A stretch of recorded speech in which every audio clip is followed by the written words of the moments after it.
ഞാൻ നേരത്തെ ഒരു കാര്യം പറഞ്ഞിരുന്നു. എന്താ പറയുക, ഈ രക്തസാക്ഷിത്വം എന്ന ഒരു പ്രയോഗം, ഈ ഒരു കാര്യങ്ങളോട് പറയാനില്ല. നമ്മളൊക്കെ ഇവിടെ പൊതുപ്രവർത്തനം നടത്തും. ഇപ്പോൾ RSSന്റെ കൊലവിളി ഞാൻ പറഞ്ഞല്ലോ.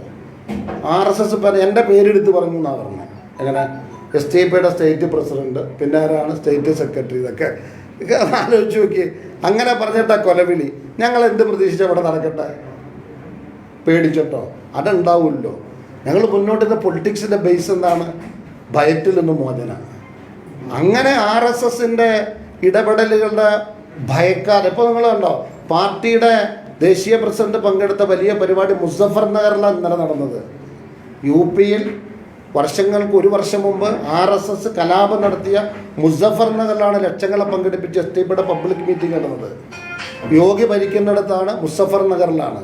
ഞങ്ങൾ നിർഭയത്വത്തോടുകൂടി പൊതുപ്രവർത്തനം നടത്തുമ്പോൾ സ്വാഭാവികമായും RSSന്റെ ഭാഗത്തും, ഞാൻ ഇപ്പോൾ പറഞ്ഞല്ലോ, അവർ പരസ്യമായി പറയുകയാണത്. അത്തരം സംഗതികളെ ഞങ്ങൾ പ്രതീക്ഷിക്കണ്ടേ? അതിനെ ഭയപ്പെടലല്ല വേണ്ടത്. ഇന്ത്യയിൽ ഒരു നിർഭയത്വത്തിൻ്റെ നാളേക്ക് വേണ്ടി നിലപാട് സ്വീകരിച്ച്, നിലപാടെന്നും ചേർത്തും ഇവിടെ RSSനെ അസ്വസ്ഥപ്പെടുന്ന ചില ഘടകങ്ങൾ കൂടിയുണ്ടോ. ഞങ്ങളൊരു കാര്യം എനിക്കറിയാലോ, ഇവിടെ കഴിഞ്ഞ നിയമസഭാ തെരഞ്ഞെടുപ്പിൽ അവരുടെ അക്കൗണ്ട് ക്ലോസ് ചെയ്യേണ്ടി വന്നു. എന്താ കാരണം? നിയമമാണ് കാരണം. നിയമത്തിൻ്റെ രാഷ്ട്രീയ നിലപാട് നിങ്ങൾക്കറിയാലോ. ഞങ്ങളവിടെ പിന്തുണച്ചു. ഞങ്ങൾ രാഷ്ട്രീയ നിലപാടെടുത്തു. എന്ത്? BJP തോൽക്കണം.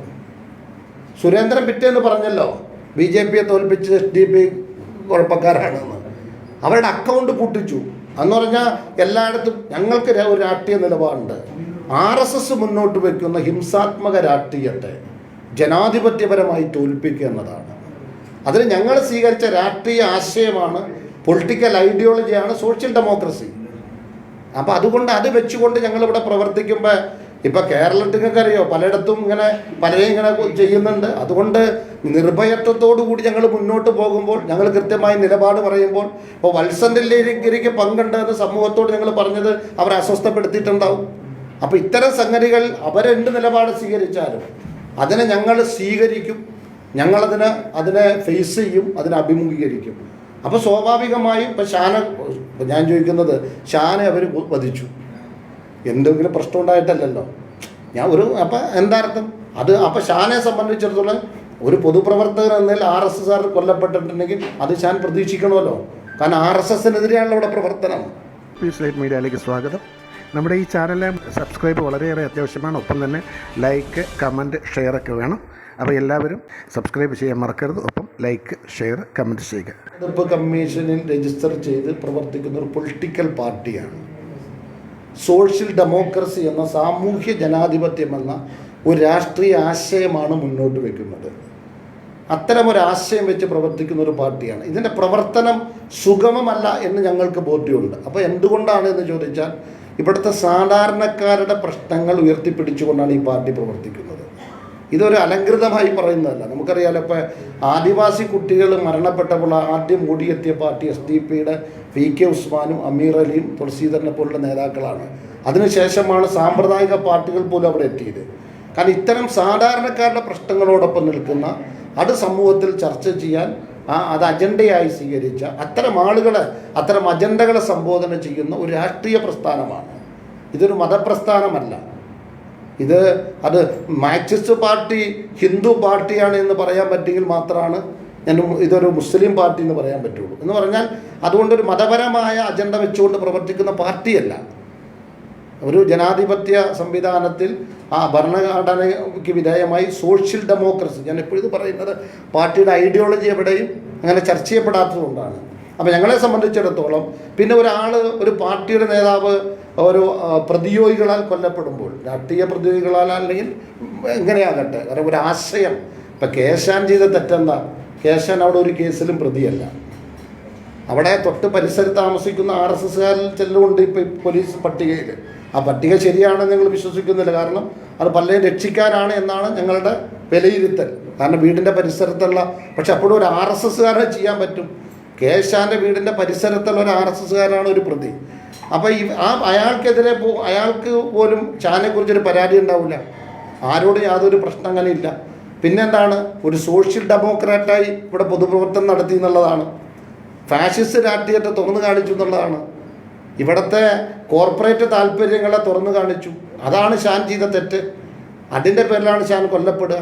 അപ്പോൾ ഇന്ത്യയിൽ ജനാധിപത്യ സംവിധാനത്തോടൊപ്പം നിന്ന് ഭരണഘടന ഉയർത്തിപ്പിടിച്ച് ആ മൂല്യങ്ങൾക്ക് വേണ്ടി ഒരാശയം സ്വീകരിച്ച് പൊതുപ്രവർത്തനം നടത്തി എന്നതിൻ്റെ പേരിൽ അയാൾ കൊല്ലപ്പെടുകയാണ്. സ്വാഭാവികമായും നമ്മുടെ പൊതുഭാഷ്യത്തിൽ ഒരു രക്തസാക്ഷിയാണല്ലോ.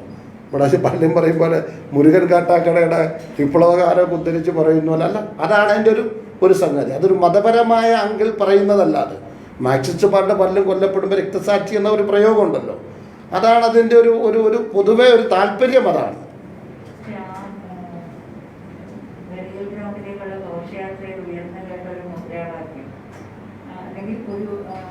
ശബ്ദം അത് സാധാരണഗതിയിൽ ഒരു രാഷ്ട്രീയ പാർട്ടിയുടെ ഒരു അത്തരത്തിലുള്ള ഒരു അവസരത്തിൽ ഉണ്ടാകുന്ന ഒന്നായിരുന്നില്ല. അതിൽ എന്താണെന്നറിയോ, അത് നമ്മളൊരു കാര്യം നമ്മൾ രണ്ട് രീതിയിൽ കാണണം. ഇപ്പം ഞാൻ ഇപ്പോൾ പറഞ്ഞ പാർട്ടിയുടെ നയമാണ്. സ്വാഭാവികമായും ഇത് ഷാൻ ഒരു വിശ്വാസിയാണ്. അയാൾ 5 നേര പള്ളിയിൽ പോകുന്ന ഒരു കറകളഞ്ഞ വിശ്വാസിയാണ്. സ്വാഭാവികമായും ഒരു മയ്യത്തടക്കുന്ന സന്ദർഭത്തിൽ നമുക്കറിയാലോ, ഈ ലാ ഇലാഹ ഇല്ലല്ലാഹ് പറഞ്ഞൊക്കെ ഇങ്ങനെ മയ്യത്ത് കൊണ്ടുപോകുന്ന ഒരു സ്ഥിതിയുണ്ട്. ഒന്ന് മറ്റൊന്ന് അത് ആ ഒരു അങ്ങനെ മതപരമായ അതിൽ ഈ ഷഹീദ് എന്ന് പറഞ്ഞ രക്തസാക്ഷി എന്നാണ് അതിന് അർത്ഥമുള്ളൂ. രക്തസാക്ഷിക്ക് അഭിവാദ്യം എന്നതാണ് ആ പറഞ്ഞ പ്രയോഗത്തിൻ്റെ മലയാളം. അത് സ്വാഭാവികമായിട്ടും ഒരു പുരോഗമന രാഷ്ട്രീയ പ്രസ്ഥാനങ്ങൾ പറയുന്നൊരു ഭാഷ. അതിൽ പങ്കെടുത്തത് അറബി ഭാഷയുമായി ബന്ധമുള്ളവരായതുകൊണ്ടും ഇത് നമ്മുടെ പൊതുവെ രാജ്യത്തിൻ്റെ പല ഭാഗങ്ങളിൽ സമരമുഖങ്ങളിൽ അങ്ങനെ കേൾക്കുന്ന ഒരു രീതി എന്ന നിലയിലും ഒരു പറഞ്ഞൊരു പ്രയോഗമാണത്. അറബിയിൽ രക്തസാക്ഷിക്ക് അഭിവാദ്യം എന്നൊരാശയമാണ് അതിനുള്ളത്.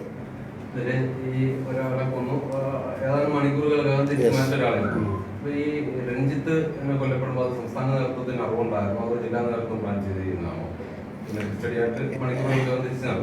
ഇതിലെ ഇപ്പം ഷാൻ കൊല്ലപ്പെട്ടു രാത്രി 12 മണി കഴിഞ്ഞാണ് സ്റ്റേറ്റ് പ്രസിഡന്റിൽ ഈ വാർത്ത ഞാൻ അറിയുന്നത്. ഫോൺ ചെയ്ത് പറയുകയാണ്, ഞാൻ കൊല്ലത്തുണ്ട്, ഇങ്ങനെ ഷാൻ മരിച്ചു എന്ന്. അപ്പോൾ നമ്മുടെ ഹോസ്പിറ്റൽ നമ്മുടെ സ്റ്റേറ്റ് ലീഡർഷിപ്പ് മൊത്തം എവിടെയുണ്ട്? എല്ലാം വരാവുന്നവർ പരിസരത്ത് എത്താവുന്നവരൊക്കെ അവിടെ ഹോസ്പിറ്റലിലുണ്ട്. ബാക്കിയുള്ള ആളുകളൊക്കെ ഇപ്പോൾ ദൂരെയുള്ള ആളുകളൊക്കെ അവിടെ നിന്ന് വരാനും വരുന്ന ആളുകളെ കൊണ്ട് കുറേ ഷാൻ ഒരു സ്റ്റേറ്റ് സെക്രട്ടറി എന്ന നിലയിൽ ഒരുപാട് വ്യക്തിബന്ധം കൂടി ഉള്ള ആളാണ്, പ്രവർത്തകരായിട്ട് ഒരു ആത്മബന്ധമുള്ള ആളാണ്. അപ്പോൾ അത്തരം കാര്യങ്ങളിൽ ഏർപ്പെട്ട് സ്റ്റേറ്റിലാണുള്ളത്. പിന്നെ ഇപ്പോൾ ജില്ലയിൽ നിന്നുള്ള സ്റ്റേറ്റ് നേതാവ് ആരാണ്? ഷാന. നമുക്കതൊരു സാമാന്യ ഒരു യുക്തിയാണുള്ളത്. മറ്റൊരു സംഗതി, ഒരു കൊലയ്ക്ക് പ്ലാൻ ചെയ്തൊരു കൊല അതല്ല ഒരു രാഷ്ട്രീയ പരിഹാരം എന്നാണ് ഞങ്ങൾ വിശ്വസിക്കുന്നത്. നമ്മുടെ ഒരു പാർട്ടിക്ക് ഒരു പോളിസി ഉണ്ടാവുമല്ലോ. കാരണം എന്താ പറയുക, ഒരു സംഘർഷ സ്ഥിതിയാണ് രാജ്യത്ത് പൊതുവെ, അത് ഫാഷിസം സൃഷ്ടിക്കുന്നതാണ്. അതിനെ സൗമ്യവും ജനാധിപത്യപരമായി അതിജീവിക്കുന്നതാണ് ഞങ്ങൾ ഉയർത്തിപ്പെടുന്ന രാഷ്ട്രീയത്തിൻ്റെ താല്പര്യം. അതാണ് എപ്പോഴും ഒരു സംഘർഷം നിലനിൽക്കുന്നിടത്ത് അല്ലെങ്കിൽ സംഘർഷത്തിൽ കക്ഷിയാണ് ഒരു പാർട്ടി എന്ന് വിലയിരുത്തപ്പെടുന്നിടത്ത് അതിൻ്റെ വളർച്ചയ്ക്ക് തന്നെ പ്രശ്നമാണല്ലോ. അപ്പോൾ നിങ്ങൾ ചോദിച്ചൊരു ചോദ്യത്തിലാണ് നിങ്ങൾ ആകെ ആലപ്പുഴ ജില്ലയിൽ നിന്ന് ഞങ്ങൾക്ക് സ്റ്റേറ്റ് ഭാരവാഹി കെ ഷാനാണ്. ബാക്കിയുള്ള ആളുകളുടെ സ്ഥിതി ഇതാണ്. അപ്പം പിന്നെ മറ്റൊന്ന് ഞങ്ങൾ ഇത് ഉന്നയിച്ചൊരു പ്രധാന കാരണം കണ്ണൂരുകാരനായ വത്സൻ തില്ലങ്കേരി ഈ 2 മാസം മുമ്പ് അവിടെ വന്ന് ആലപ്പുഴയിൽ വന്ന് താമസിച്ചിരുന്നു. സ്വാഭാവികമായിട്ടും അത് നമുക്ക് ചില പത്രക്കാർ തന്നെ ശ്രദ്ധിച്ചൊരു സംഗതിയാണത്. കണ്ണൂരിൽ നിന്ന് തില്ലങ്കേരി അവിടെ വന്ന് താമസിച്ചു. ഈ സംഭവം നടക്കുന്നതിന് മണിക്കൂറുകൾക്ക് മുമ്പ് അദ്ദേഹം അവിടെ ഉണ്ട്. മറ്റൊന്ന് അദ്ദേഹത്തിൻ്റെ പ്രഭാഷണം അവിടെ നിങ്ങൾ ശ്രദ്ധിച്ചിട്ടുണ്ടാവും. ഭയങ്കരമായിട്ട് കലാപത്തിന് വാളെടുത്തിറങ്ങണം എന്ന രീതിയിലുള്ള ഒരു പ്രസംഗമാണ്. വത്സൻ തില്ലങ്കേരിയും RSSൻ്റെ പ്രവർത്തകരും തമ്മിലുള്ളൊരു ആത്മബന്ധം അത് അറിയുന്നവർക്കറിയാം.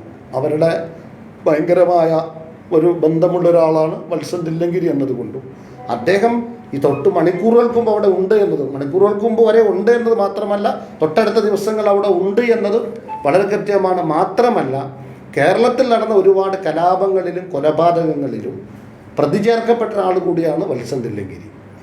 അവിടെ മുമ്പ് ചില മാധ്യമങ്ങളൊക്കെ നമ്മുടെ കണ്ണൂരിലെ കലാപ സമയത്തൊക്കെ രേഖപ്പെടുത്തിയത് പലതും പ്ലാൻ ചെയ്ത ആളാണെന്നും അത് കഴിഞ്ഞ് അയാൾ മഹാരാഷ്ട്രയിലേക്ക് മുങ്ങുന്നു എന്നൊക്കെ പറഞ്ഞ് ചില പത്രങ്ങളൊക്കെ എഴുതിയ സന്ദർഭമൊക്കെ ഉണ്ട്. ഇങ്ങനെ നമുക്കിപ്പോൾ അതിനെക്കുറിച്ച് മാധ്യമങ്ങളെന്ന് എഴുതിയിട്ടുള്ളതാണ്. അപ്പോൾ ഇത്തരം കൃത്യമായൊരു പ്ലാൻ ചെയ്യുന്ന ഒരാൾ മണിക്കൂറുകൾക്ക് മുമ്പ് വരെ അവിടെ ഉണ്ട് എന്നത് ഒരു ഗൗരവമുള്ള സംഗതിയാണ്. പോലീസ് അതിനെ ഗൗരവത്തിൽ കാണണമല്ലോ.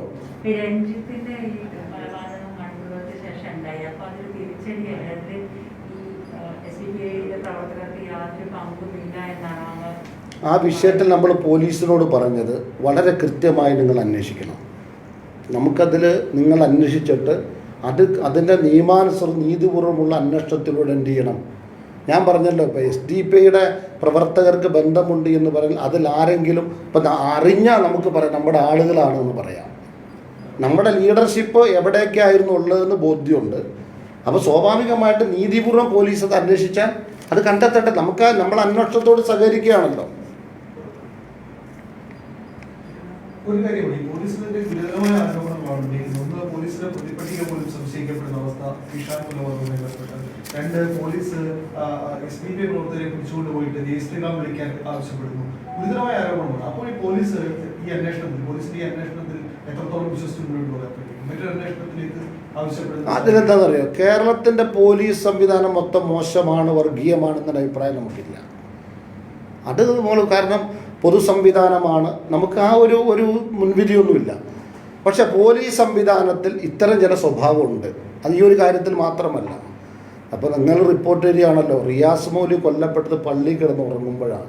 ഒരു സംഘടനയുടെയും ആളായിരുന്നില്ലല്ലോ. RSSകാരാണ് പ്രതികൾ. മുഖ്യമന്ത്രിയല്ല നിയമസഭയെ പറഞ്ഞത് RSSൻ്റെ ഗൂഢാലോചനയാണെന്ന്. അന്വേഷണം വന്നപ്പോൾ എന്താ വന്നത്? ഗൂഢാലോചന ഉണ്ടോ? ഇല്ലല്ലോ. അതെ, അങ്ങനെ ആ ഒരു മാറ്റം എവിടെ നിന്ന് ഉണ്ടായത്? കേരളത്തിൻ്റെ മുഖ്യമന്ത്രി നിയമസഭയിൽ പറഞ്ഞ ഒരു സംഗതിക്ക് പിന്നീട് മാറ്റം വരികയാണ്. പിന്നെ ഗൂഢാലോചന ഇല്ല. അതിൽ സമാനമായ ഒരുപാട് സംഭവങ്ങളുണ്ട്. അപ്പോൾ കേരള പോലീസിന് അതിൽ സ്വാധീനപ്പെടുത്തുന്ന ചില ഘടകങ്ങളുണ്ട്. RSSൻ്റെ അജണ്ടയ്ക്ക് അനുസൃതമായി പ്രവർത്തിക്കുന്ന ഒരു ഘടകമുണ്ട് എന്നത് യാഥാർത്ഥ്യമാണ്. അതുമുമ്പ് കോടിയേരി ബാലകൃഷ്ണൻ പോലും പറഞ്ഞിട്ടുണ്ട് RSSൻ്റെ സെല്ലുണ്ട് നമുക്കെല്ലാം ബോധ്യമുള്ളതുമാണല്ലോ. അതിൻ്റെ അളവ് കൂടി വരുന്നു എന്നതാണ്. അല്ലാതെ പോലീസ് സംവിധാനം അന്വേഷിക്കാൻ പ്രാപ്തമല്ല എന്നൊരു അഭിപ്രായം നമുക്കില്ല. അവിടെ എല്ലാ രാഷ്ട്രീയ പാർട്ടികളും നേതാക്കളുമായിട്ട് നല്ലൊരു വ്യക്തിബന്ധം സൃഷ്ടിച്ചിരുന്നതാണ്. അതുപോലെ പോലീസ് ഓഫീസർമാരുമായിട്ട് നല്ല ബന്ധമുണ്ടായിരുന്നതാണ്. പോലീസിന്റെ വിശ്വസ്തനായ ഒരു ഇൻഫോർമർ കൂടിയായിരുന്നു അവിടുത്തെ പോലീസിന്റെ രഹസ്യമായി സമ്മതിക്കുന്നത്. അത് എപ്പോഴെങ്കിലും താങ്കൾക്ക് ബോധ്യപ്പെട്ടിരുന്നോ? പോലീസിന്റെ ഇൻഫോർമർ എന്നുകൊണ്ട് നിങ്ങൾ ഉദ്ദേശിച്ചത് എന്താ? അല്ല, എനിക്ക് മനസ്സിലായി, അതുകൊണ്ട് ചോദിച്ച ആ പ്രയോഗത്തിന് താല്പര്യം എന്താ? ഈ അടുത്ത കാലത്തുണ്ടായ ചില ED അന്വേഷണങ്ങളുമായിട്ട് ബന്ധപ്പെട്ടു ഇത്തരത്തിൽ പോലീസിന് ഇൻഫർമേഷൻ കൊടുത്തിരുന്ന ഒരാളെ അങ്ങനെ എപ്പോഴെങ്കിലും തോന്നിയിട്ടുണ്ടോ? എത്ര ഞാൻ ചോദിച്ചതേ, നിങ്ങളൊന്ന് വ്യക്തമായി പറഞ്ഞു. കാരണം എനിക്ക് മനസ്സിലാകത്തോണ്ടാണ്. അല്ല, ഞാൻ ചോദിക്കുന്നത് ഈ ഷാൻ പോലീസിന് വിവരം കൊടുക്കുന്ന ആളാണെന്നോ? അങ്ങനെ പോലീസുകാർ സമ്മതിക്കുന്നത് അനി അവരെന്താ ഉദ്ദേശിച്ചത് എനിക്കറിയില്ല. അപ്പോൾ ഒരു കാര്യം ഞാൻ പറയാം. എന്തെങ്കിലും ഒരു പ്രശ്നം ആലപ്പുഴയിൽ എവിടെയെങ്കിലും ഉണ്ടായാൽ പാർട്ടിയുടെ പ്രതിനിധി നല്ല പോലീസുമായി ആ ആശയവിനിമയം നടത്തിയിരുന്ന, പൊതുകാര്യങ്ങൾ ഇടപെട്ടിരുന്ന, വളരെ പക്വതയുള്ള മുതിർന്ന, ഞങ്ങൾക്കൊക്കെ വളരെ അറിയുന്ന ഒരു പൊതുപ്രവർത്തകനാണ്. ഞങ്ങളുടെ സഹഭാരവാഹിയായിരുന്നു ഷാൻ. സോ ഇപ്പോൾ ഒരു വിവരം സ്വാഭാവികമായിട്ടും ഡിപ്പാർട്ട്മെൻറ്റുകളുമായിട്ട് പൊതു സംവിധാനങ്ങളുമായി ആശയവിനിമയം നടത്തേണ്ട ഒരു ഭാരവാഹികൾക്ക് അത് ആ വിഷയത്തെ എങ്ങനെ ആര് പറയുന്നു എന്നതല്ല, എന്തദ്ദേഹം ചെയ്തു എന്നതാണല്ലോ. ഇതിലൊരു പ്രശ്നം എന്താണെന്നറിയോ? ഈ ഒരു പ്രയോഗം പോലീസ് നടത്തിയിട്ടുണ്ടെങ്കിൽ ഞാൻ അവിടെയും പറയുന്നു, അതിലും ഒരു നിഗൂഢമായ താല്പര്യമുണ്ട്. കാരണം ഇതിനെവിടെയൊന്ന് ഡൈവേർട്ട് ചെയ്തിട്ട് എന്തിലേക്കൊക്കെ ഒന്ന് ആക്കാൻ ഉള്ള ശ്രമമാണ്. RSSൻ്റെ ശാഖയിൽ നിന്നും പ്രതികൾ പിടിക്കപ്പെട്ട സാഹചര്യത്തിൽ ആ അഭിപ്രായം ആ തോന്നൽ പിൻവലിച്ചിട്ടുണ്ടാവുമായിരിക്കും. അല്ല, അങ്ങനെ നമുക്ക് ആശ്വസിക്കാം. ഈ ശേഷം ഒരു നേതാവിന്റെ പ്രതികരണം വന്നത് RSSനെ കൊല്ലപ്പെടുന്നത് ഓരോ SDPക്കാരന്റെയും ആഗ്രഹിക്കുന്ന രക്തസാക്ഷിത്വമാണ് എന്നാണ്. അതങ്ങനെയാണോ? അതൊരു പ്രകോപനപരമായ പ്രസ്താവനയായിരുന്നില്ലേ? അല്ലാതെ ആ പ്രയോഗം അറിയാം. ഞാൻ നേരത്തെ ഒരു കാര്യം പറഞ്ഞിരുന്നു. എന്താ പറയുക, ഈ രക്തസാക്ഷിത്വം എന്ന ഒരു പ്രയോഗം, ഈ ഒരു കാര്യങ്ങളോട് പറയാമല്ല. നമ്മളൊക്കെ ഇവിടെ പൊതുപ്രവർത്തനം നടത്തും. ഇപ്പോൾ RSSൻ്റെ കൊലവിളി ഞാൻ പറഞ്ഞല്ലോ. RSS എൻ്റെ പേരെടുത്ത് പറഞ്ഞു എന്നാണ് പറഞ്ഞത്. എങ്ങനെ? STPയുടെ സ്റ്റേറ്റ് പ്രസിഡന്റ്, പിന്നെ ആരാണ് സ്റ്റേറ്റ് സെക്രട്ടറി, ഇതൊക്കെ ആലോചിച്ച് നോക്കി. അങ്ങനെ പറഞ്ഞിട്ടാ കൊലവിളി. ഞങ്ങൾ എന്ത് പ്രതീക്ഷിച്ച ഇവിടെ നടക്കട്ടെ? പേടിച്ചിട്ടോ? അതുണ്ടാവില്ലോ. ഞങ്ങൾ മുന്നോട്ടുള്ള പൊളിറ്റിക്സിൻ്റെ ബേസ് എന്താണ്? ഭയത്തിൽ നിന്ന് മോചനം. അങ്ങനെ RSSൻ്റെ ഇടപെടലുകളുടെ ഭയക്കാതെ ഇപ്പോൾ നിങ്ങൾ കണ്ടോ, പാർട്ടിയുടെ ദേശീയ പ്രസിഡന്റ് പങ്കെടുത്ത വലിയ പരിപാടി മുസഫർ നഗറിലാണ് ഇന്നലെ നടന്നത്. UPയിൽ ഒരു വർഷം മുമ്പ് RSS കലാപം നടത്തിയ മുസഫർ നഗറിലാണ് ലക്ഷങ്ങളെ പങ്കെടുപ്പിച്ച് STPയുടെ പബ്ലിക് മീറ്റിംഗ് നടന്നത്. യോഗി ഭരിക്കുന്നിടത്താണ്, മുസഫർ നഗറിലാണ്. ഞങ്ങൾ നിർഭയത്വത്തോടുകൂടി പൊതുപ്രവർത്തനം നടത്തുമ്പോൾ സ്വാഭാവികമായും RSSൻ്റെ ഭാഗത്തും, ഞാൻ ഇപ്പോൾ പറഞ്ഞല്ലോ, അവർ പരസ്യമായി പറയുകയാണത്, അത്തരം സംഗതികളെ ഞങ്ങൾ പ്രതീക്ഷിക്കണ്ടേ? അതിനെ ഭയപ്പെടലല്ല വേണ്ടത്. ഇന്ത്യയിൽ ഒരു നിർഭയത്വത്തിൻ്റെ നാളേക്ക് വേണ്ടി നിലപാട് സ്വീകരിച്ചു. നിലപാടെന്നും ചേർത്തും ഇവിടെ RSSനെ അസ്വസ്ഥപ്പെടുത്തുന്ന ചില ഘടകങ്ങൾ കൂടിയുണ്ട്. ഞങ്ങളൊരു കാര്യം എനിക്കറിയാലോ, ഇവിടെ കഴിഞ്ഞ നിയമസഭാ തെരഞ്ഞെടുപ്പിൽ അവരുടെ അക്കൗണ്ട് ക്ലോസ് ചെയ്യേണ്ടി വന്നു. എന്താ കാരണം? നിയമമാണ് കാരണം. നിയമത്തിൻ്റെ രാഷ്ട്രീയ നിലപാട് നിങ്ങൾക്കറിയാലോ. ഞങ്ങളവിടെ പിന്തുണച്ചു. ഞങ്ങൾ രാഷ്ട്രീയ നിലപാടെടുത്തു. എന്ത്? BJP തോൽക്കണം. സുരേന്ദ്രൻ പിറ്റേന്ന് പറഞ്ഞല്ലോ BJPയെ തോൽപ്പിച്ച് SDP കുഴപ്പക്കാരാണെന്ന്. അവരുടെ അക്കൗണ്ട് പൂട്ടിച്ചു. എന്ന് പറഞ്ഞാൽ എല്ലായിടത്തും ഞങ്ങൾക്ക് ഒരു രാഷ്ട്രീയ നിലപാടുണ്ട്. RSS മുന്നോട്ട് വയ്ക്കുന്ന ഹിംസാത്മക രാഷ്ട്രീയത്തെ ജനാധിപത്യപരമായി തോൽപ്പിക്കുക എന്നതാണ്. അതിന് ഞങ്ങൾ സ്വീകരിച്ച രാഷ്ട്രീയ ആശയമാണ്, പൊളിറ്റിക്കൽ ഐഡിയോളജിയാണ് സോഷ്യൽ ഡെമോക്രസി. അപ്പോൾ അതുകൊണ്ട് അത് വെച്ചുകൊണ്ട് ഞങ്ങളിവിടെ പ്രവർത്തിക്കുമ്പോൾ, ഇപ്പം കേരളത്തിനൊക്കെ അറിയോ, പലയിടത്തും ഇങ്ങനെ പലരെയും ഇങ്ങനെ ചെയ്യുന്നുണ്ട്. അതുകൊണ്ട് നിർഭയത്വത്തോടു കൂടി ഞങ്ങൾ മുന്നോട്ട് പോകുമ്പോൾ, ഞങ്ങൾ കൃത്യമായി നിലപാട് പറയുമ്പോൾ, ഇപ്പോൾ വത്സന്റഗിരിക്ക് പങ്കുണ്ടെന്ന് സമൂഹത്തോട് ഞങ്ങൾ പറഞ്ഞത് അവരെ അസ്വസ്ഥപ്പെടുത്തിയിട്ടുണ്ടാവും. അപ്പോൾ ഇത്തരം സംഗതികൾ അവരെന്ത് നിലപാട് സ്വീകരിച്ചാലും അതിനെ ഞങ്ങൾ സ്വീകരിക്കും. അതിനെ ഫേസ് ചെയ്യും, അതിനെ അഭിമുഖീകരിക്കും. അപ്പോൾ സ്വാഭാവികമായും ഇപ്പം ഞാൻ ചോദിക്കുന്നത്, ഷാനെ അവർ വധിച്ചു, എന്തെങ്കിലും പ്രശ്നം ഉണ്ടായിട്ടല്ലല്ലോ. അപ്പം എന്താർത്ഥം അത്? അപ്പം ഷാനെ സംബന്ധിച്ചിടത്തോളം ഒരു പൊതുപ്രവർത്തകൻ എന്നതിൽ RSS കൊല്ലപ്പെട്ടിട്ടുണ്ടെങ്കിൽ അത് ഷാൻ പ്രതീക്ഷിക്കണമല്ലോ. കാരണം RSSനെതിരെയാണല്ലോ ഇവിടെ പ്രവർത്തനം. അത് സന്തോഷിക്കുന്നു എന്ന് പറയുമ്പോഴാണ് ഒരു പ്രശ്നം. അതെന്താ അത് ഞാൻ പറയാം, അത് ഒരാൾ ഒരു വ്യക്തിപരമായ അഭിപ്രായം. പക്ഷെ സാമൂഹ്യമായി അതിനെ തെറ്റായി കാണേണ്ടതില്ല. കാരണം എന്താണ്? ഞങ്ങളുടെ ഒരു സഹപ്രവർത്തനം, ഇന്ത്യയുടെ ശത്രുക്കൾ ഗാന്ധിയെ കൊന്നവരാണല്ലോ. അവർ കൊന്നു. ഗാന്ധിയുടെ ഘാതകർ ഞങ്ങളെ സംബന്ധിച്ച് ഞങ്ങളുടെ ഗാന്ധി എന്ന് പറഞ്ഞാൽ ഒരു പ്രസ്ഥാനത്തിൻ്റെ ഗാന്ധി എന്ന് പറയാൻ ഷാനെ കൊന്നു. അവർ ക്രൂരമായി വധിച്ചു. ആ സംഭവത്തിൽ ഞങ്ങൾക്ക് വേദനയല്ല ഉള്ളൂ. വേദന മാനുഷികമായ വേദന ഉണ്ടാകാം. പക്ഷേ RSSൻ്റെ ഇത്തരം ആക്രമണത്തിന് മുന്നിൽ ഞങ്ങളിനി വിലാപം നടത്തലല്ല. ഒരാൾ അയാൾ തിരഞ്ഞെടുത്ത മാർഗത്തിൽ ശത്രുവിനാൽ വധിക്കപ്പെട്ടു. പക്ഷെ ഞങ്ങളുടെ പ്രവർത്തനവുമായി ഞങ്ങൾ മുന്നോട്ട് പോകും. അതാ പറഞ്ഞതിൻ്റെ ആശയമുള്ളൂ. ഒരു മീഡിയയിൽ പറയുമ്പോൾ അതിൻ്റെ ഒരു ന്യായം അതല്ലേ ഉള്ളൂ, അത്രയേ ഉള്ളൂ. ഞാൻ ഇപ്പോൾ അവിടെ പോളിസി പറഞ്ഞല്ലോ. പോലീസിനകത്ത് RSSന്റെ ഒരു സെല്ലെന്നുള്ളത് പ്രതിപക്ഷവും പറയുന്നുണ്ട്. അപ്പോൾ പ്രതിപക്ഷം പറഞ്ഞിട്ടുള്ള ഈ ആരോപണത്താണ് ശരിയാക്കുന്നത്. പ്രതിപക്ഷത്തിൻ്റെ ആരോപണത്തിനപ്പുറത്ത് കോടിയേരി ബാലകൃഷ്ണൻ പറഞ്ഞിരുന്നു. കോടിയേരി എന്ന പാർട്ടിയുടെ സെക്രട്ടറിയാണ്. അത് പറയുമ്പോൾ ഇപ്പം അടുത്തല്ലല്ലോ പറഞ്ഞത്. പിന്നെ പ്രമുഖ മാധ്യമങ്ങൾ ആനിരാജൻ പിന്നീട് പറഞ്ഞു. അതിനേക്കാൾ CPMൻ്റെ തന്നെ സെക്രട്ടറി ആ പോസ്റ്റിലിരുന്നുകൊണ്ട് പറഞ്ഞു. ഇപ്പോൾ CPMൻ്റെ സമ്മേളനം നടക്കുകയാണ്. മുഖ്യമന്ത്രിക്കെതിരെ നടന്ന പ്രധാന വിമർശനം എന്താ? ആഭ്യന്തര വകുപ്പിനെ കുറിച്ചാണ്, പോലീസിനെ കുറിച്ച് തന്നെയാണ്. പോലീസിൻ്റെ പക്ഷപാതപരമായ നിലപാടുകളെ സംബന്ധിച്ചാണ്. അതിൻ്റെ ഇത്തരം സംഘപരിവാറിനെ സഹായിക്കുന്ന വിഷയങ്ങൾ വെച്ച് തന്നെയാണ് വിമർശനം ഉയർന്നിട്ടുള്ളത്. അതൊരു വസ്തുതയാണ്. തന്നെയല്ല നമുക്കറിയാലോ, RSS റിക്രൂട്ടിംഗ് ഏജൻസി മുഖേന ട്രെയിനഡ് ആയിട്ടുള്ള എത്രയോ RSSകാരാണ് പോലീസിലേക്ക് പോകുന്നത്.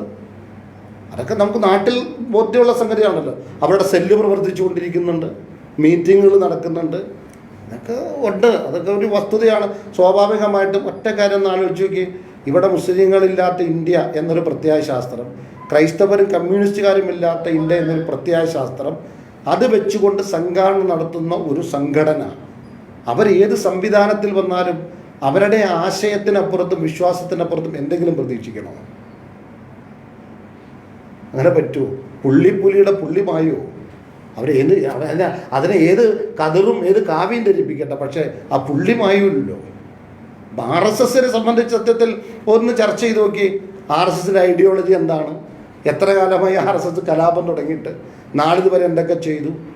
ഇതൊക്കെ കേരളം അല്ലെങ്കിൽ ഒരു പ്രബുദ്ധമായ കേരളം എന്ന ആ ഒരു ജനാധിപത്യ കേരളത്തിൻ്റെ താല്പര്യം സംരക്ഷിക്കാൻ ചർച്ച ചെയ്യപ്പെടേണ്ടതാണത്.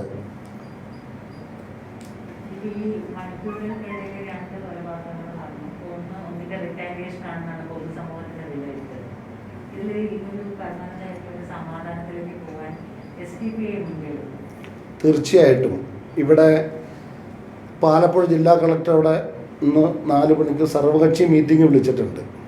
അപ്പോൾ ഇപ്പോൾ കിട്ടുന്നൊരു വാർത്ത, സർവകക്ഷി മീറ്റിങ്ങിൽ പങ്കെടുക്കേണ്ട 4 പേരുണ്ട്. ആ 4 പേരിൽ ഒരാൾ പഞ്ചായത്ത് അവിടുത്തെ കൗൺസിലറാണ്, മുനിസിപ്പൽ കൗൺസിലർ. 4 പേരെ പോകാൻ നമ്മൾ തീരുമാനിച്ചിരുന്നു. അതിലൊരാൾ ഇപ്പോൾ പോലീസ് സ്റ്റേഷനിലേക്ക് വിളിപ്പിച്ചു എന്നാണ് ഇപ്പോൾ കിട്ടുന്ന വാർത്ത. നമ്മൾ ഒരു ജില്ലയിൽ നിന്ന് പോകേണ്ട ആളുകളുടെ ലിസ്റ്റ് തയ്യാറാക്കിയതാണ്. ജില്ലാ കളക്ടർ വിളിച്ചപ്പോൾ നമ്മൾ സഹകരിക്കുമെന്ന് പറഞ്ഞു. ഒരു കാര്യം, പൊതു സംവിധാനത്തോടൊപ്പം നിന്നുകൊണ്ടും അതോടൊപ്പം നമ്മുടെ സംവിധാനം ഉപയോഗപ്പെടുത്തിക്കൊണ്ടും സമാധാനമുള്ളൊരു സ്ഥിതിവിശേഷത്തിന് വേണ്ടി പാർട്ടി പ്രവർത്തിക്കുന്നു. അത് പ്രവർത്തിക്കും.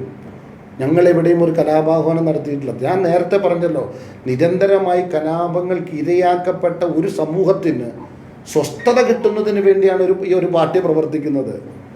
ഭയപ്പാടിലൂടെ കഴിയുന്ന, ആർക്കിവിടെ ഭയപ്പാടില്ലാത്ത 700ഓളം കർഷകർ രക്തസാക്ഷികളായി, ഞാൻ അങ്ങനെ പറയുകയാണ്, രക്തസാക്ഷികളായി ഇന്ത്യയിൽ. അവസാനം നിയമം അങ്ങ് പിൻവലിച്ചു. ആ 700 പേരുടെ ജീവനിൻ്റെ വിലയാണ് ഒരു ഗവൺമെൻറ് കൊടുക്കുന്നത്. RSS സർക്കാർ അത്രേ പറ്റൂ. RSSൻ്റെ ഐഡിയോളജിയിൽ വിശ്വസിക്കുന്ന സെൻട്രൽ ഗവൺമെൻറ്റിന് അതിന്, കാരണം ഇവരൊന്നും മനുഷ്യർ പോലും അല്ലല്ലോ, സിക്കാരെന്നാണല്ലോ പറയുന്നത്, കർഷകരെന്നല്ലല്ലോ പറഞ്ഞത്.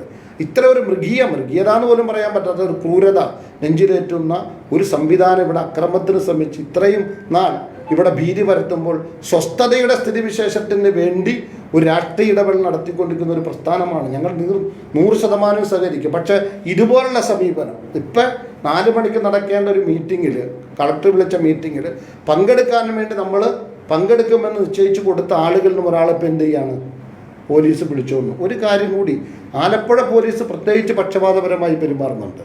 അവിടെ ജില്ലാ പോലീസ് സൂപ്രണ്ട് ഉൾപ്പെടെ അവിടെ ആ പ്രവർത്തകർക്ക് പരാതിയുണ്ട്. അതിന് 1-2 കാര്യം ഞാൻ നേരത്തെ പറഞ്ഞു. ഹൈക്കോടതിയാണ് ആ സിവിൽ കേസിൽ ആ ചെറുപ്പക്കാരെ ദ്രോഹിച്ചതിന് ഇപ്പോൾ SP വിശദീകരണം ആവശ്യപ്പെട്ടിട്ടുണ്ട്. മറ്റൊന്ന്, ഇപ്പോൾ ഷാൻ അവിടെ കൊല്ലപ്പെട്ടു. ആ കൊല്ലപ്പെട്ട അന്ന് രാവിലെ പാർട്ടിയുടെ ജില്ലാ ജനറൽ സെക്രട്ടറി പോലീസ് കൊണ്ടുപോവുക വഴിയിൽ.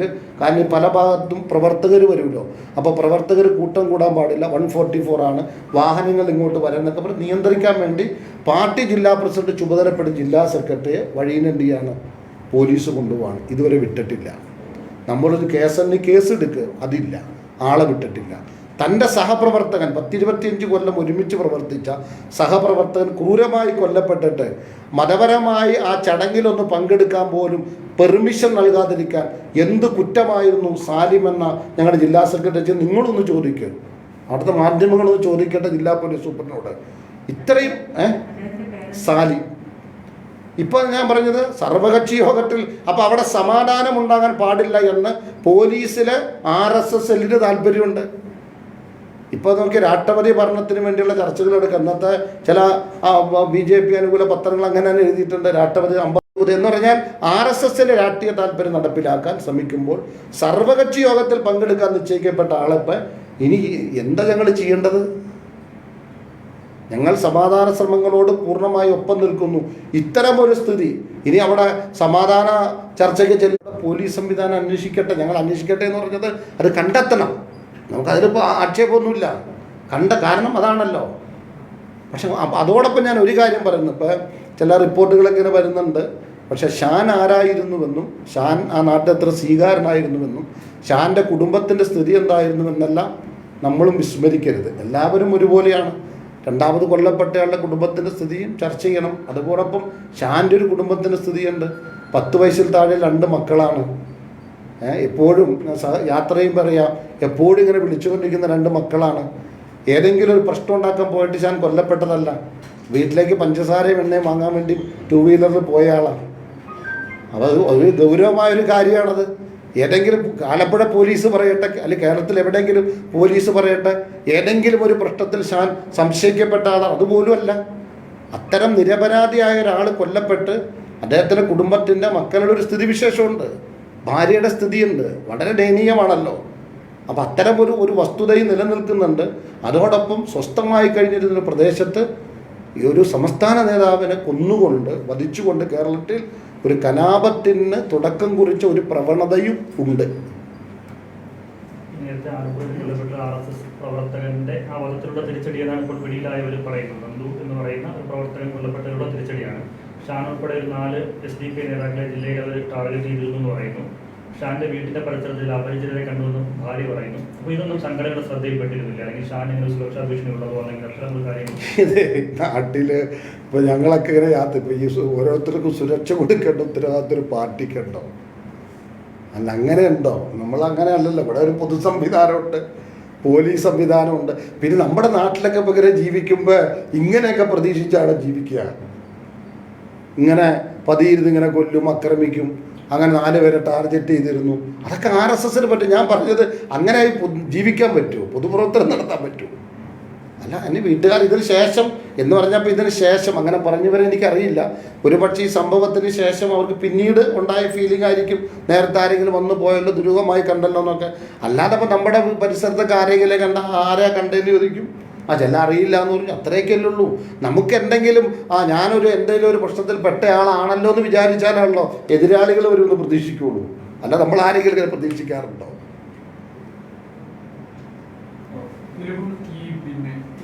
പൊതുവേദികളിൽ പ്രസംഗിക്കുമ്പോൾ നേതാക്കൾ പോലും പറയുന്ന ഒരു കാര്യമാണ്, ഞങ്ങളായിട്ടൊന്നും അങ്ങോട്ട് വല്ല, പക്ഷെ ഇങ്ങോട്ട് വന്നാൽ വെറുതെ വിടുകയില്ല. അത് SDPയുടെ ഔദ്യോഗിക നിലപാടാണ്.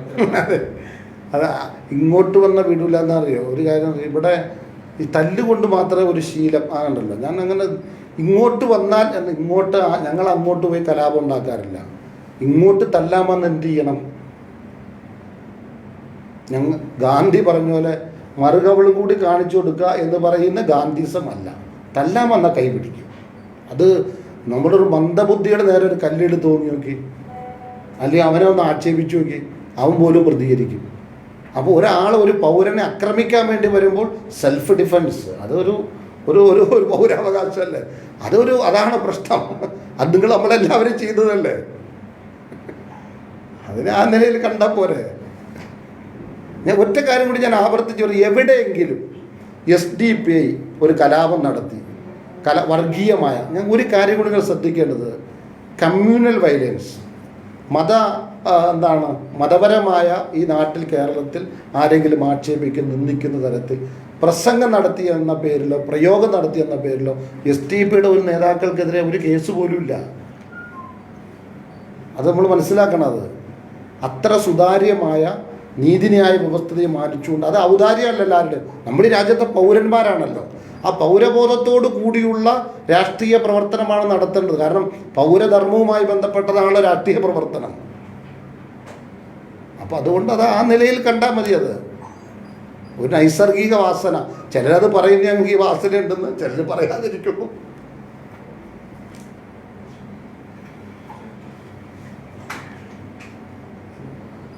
ഓക്കെ, ഇവിടെ കയറി വരാൻ വലിയ ബുദ്ധിമുട്ടുണ്ടായില്ലേ? താഴേന്നിങ്ങനെ ഇത് പരിമിതമായ ഓഫീസ് സൗകര്യങ്ങളാണ് ഉള്ളത്.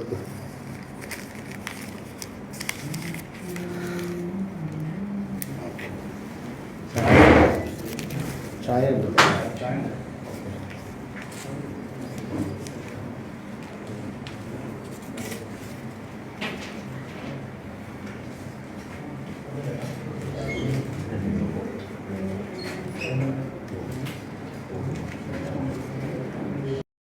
ഞങ്ങൾ അപ്ലോഡ് ചെയ്യുന്ന വീഡിയോ തത്സമയം നിങ്ങൾക്ക് ലഭിക്കണമെങ്കിൽ സബ്സ്ക്രൈബ് ചെയ്ത് ഓൾ എന്ന ബെൽ ബട്ടൺ സെലക്ട് ചെയ്യുക.